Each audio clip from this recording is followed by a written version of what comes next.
Hey folks, Justin Plays Games here with a new YouTube series called Attack of the Backlog. If your backlog is anything like mine, you have a bunch of games just sitting there waiting to be played. This series will help try to remind you why you bought that game in the first place and why you should find some time to play it. On today's episode, The Ascent.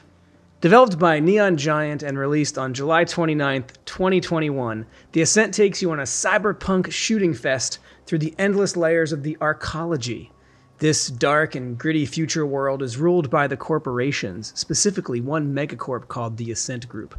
When this corporation fails and all hell breaks loose, you set out on a journey to seize control of the Arcology and discover the truth behind what happened to the Ascent Group. Sounds pretty cool, right?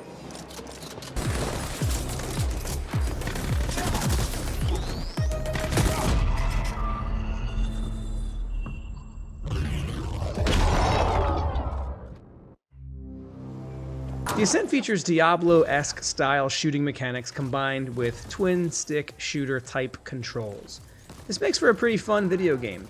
You can play it solo or you can team up with 3 friends, although I will say when this game launched last year, teaming up with the 3 friends was part of the reason why the thing ended up in the backlog to begin with. It was cumbersome and difficult, and there's this sort of like 45-minute long intro part where you can't team up until you get past it, which most games have.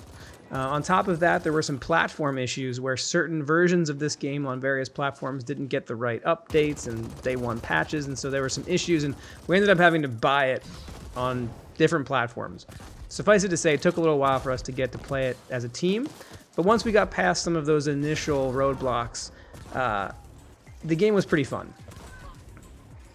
In this game, you mow down enemies in gorgeous techno-dystopian environments, and you get cool loot and new guns. The gear has stats, but the stats don't mean too much. But it will allow you to change the way you look, your aesthetic, the way your character looks, and you'll get some neat perks and skills. The game has progression, it has experience points, it has levels, it has skills that you can unlock, it has abilities and grenades and all kinds of different weapons. So the combat is varied and fun, and there's different ways that you can approach the encounters that you will face. You can crouch behind objects, and you can actually hold down a button to raise up your weapon above the thing that you're crouched behind. So that's kind of a neat way to kind of think about a little more of a tactical approach to the shooting mechanics in the game. The game also has some really nice ray tracing, if you can run that, but I barely could, and I had some frame rate issues on my RTX 2070 Super. Overall, the aesthetics of the Ascent are really on point. Couple that with the Blade Runner-esque soundtrack and the often goofy, in a campy 80s action movie kind of way dialogue, and this is a really fun adventure.